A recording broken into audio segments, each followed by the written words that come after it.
Hello and welcome to the Better World Challenge podcast, Nikki. I am thrilled to have you on and talk about kind of owning our stories and talking about how to empower the next generation of leaders and find the beauty underneath our struggles, as your book talks about. But before we dive into that, I really like to ask my guests, what inspires and motivates you when you get out of bed in the morning? What inspires and motivates me when I get out of bed?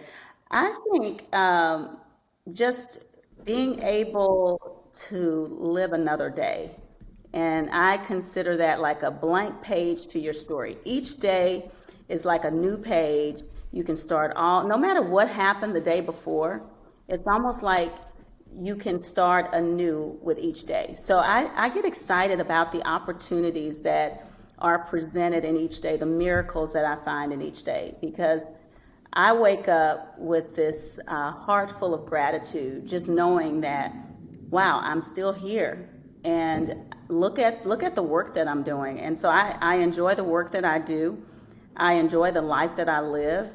And so that inspires me to get up and I want to share that with other people so that they live their best life.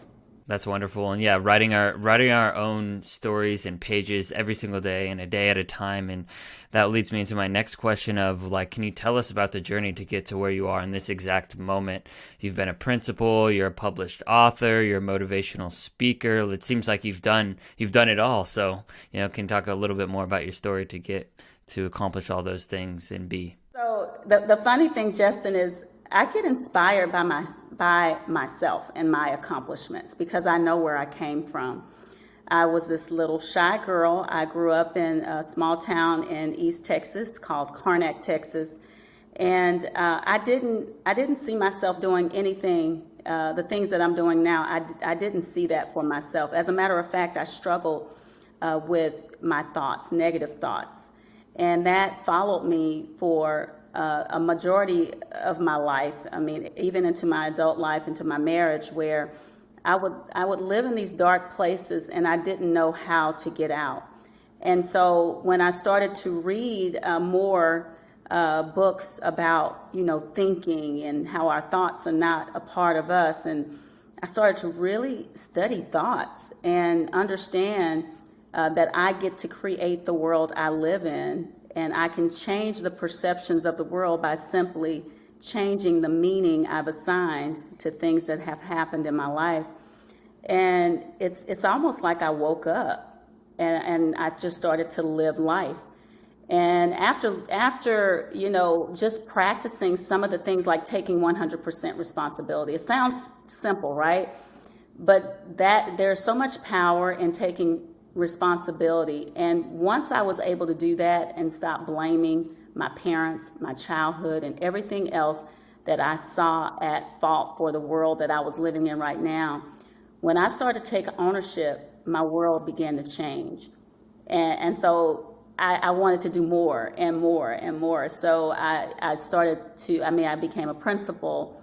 I left my job about 4 years ago and created a program for schools to create and sustain positive culture. And once COVID hit, I started writing books. And now I speak to thousands of people.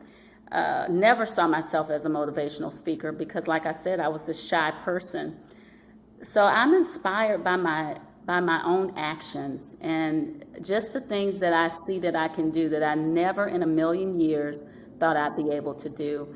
And I want to use my story to help others share their stories. That's amazing. So, being inspired by your own actions, I'm curious, how did you get from that place of having some of these, darker thoughts and maybe not believing in yourself? How do you make that transition from those thoughts to kind of believing in yourself and taking ownership in your life? And how did that really, affect you in your day-to-day life? Well, for those people who struggle with negative thoughts, it's not easy. It's something that I still battle with. It's just that now I have strategies that I've learned for myself to help me get out of that dark space, because we all have two voices in our heads. And some of us will listen to that dark voice and we believe that voice to be true. I remember the moment I woke up from that voice, and I was sitting in my home office, and my husband came to me with a book titled the Success Principles by Jack Canfield. And he said, Niki, read the first page, because I was not a reader either. I didn't like reading. And I looked at that book and it was like a million pages. And I'm like, I am not reading the book. He said, please read the first page. The first page of that book woke me up. And it was talking about taking 100% responsibility for your life. That if you want to create the life of your dreams, you must stop blaming and complaining. And you're going to have to own everything that has happened in your life. And when I really internalized that, and I started to look at my life and think, wait a minute, I can't keep blaming my parents. I can't keep blaming my bosses. I can't keep blaming the events that have taken place. I need to take ownership. And in doing so, my world began to change. And I began to envision the life that I wanted, and then take the steps that I wanted, that I needed to do to get there. And so it's not easy. It's not like, oh, you wake up one day and it's all over, because I struggle with negative thoughts. The thing that I tell myself now is, this too shall pass. So I know that we're going to have struggles, but I also know that I've had many struggles just like everybody else, and we've all made it to the other side. And so I have great comfort in knowing that. Exactly. Everyone has these struggles. And so I really hear that it was a time in your life where you decided that you're going to stop blaming other people and you wanted to take accountability for your own actions. And which leads me into my next question of what exactly, how do you see yourself? Like, what was this responsibility and ownership going to lead to? Like, were you like, I want to create this? Like, did you start really envisioning like what could happen? Like, how did you really take responsibility and use it as fuel for the vision? So I think once I took responsibility, I was able to dream. No longer was I stuck, because when you give other people power over you, it's almost like you're stuck in the mud and you can't move. After owning my story, owning everything about my life, now I was able to move, and I was able to dream big dreams. And so one of the dreams I had, I remember it was during the time I was reading the book, because I went back and I read the entire book. And he talks too about creating a positive vision for your life, and how you should just envision yourself doing it. And so I was a teacher at the time, and my desire was to become a school leader.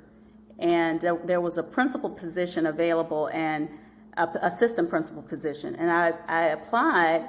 And before I went into the interview, I took a picture of the school. I had my husband drive by the school, take a picture, put it on my vision board, because I was like, that's going to be my job. That's mine. I'm owning it.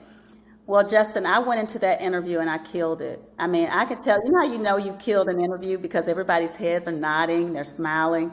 The principal got up, walked me outside, and almost walked me to the car. And I went home waiting for the phone to ring.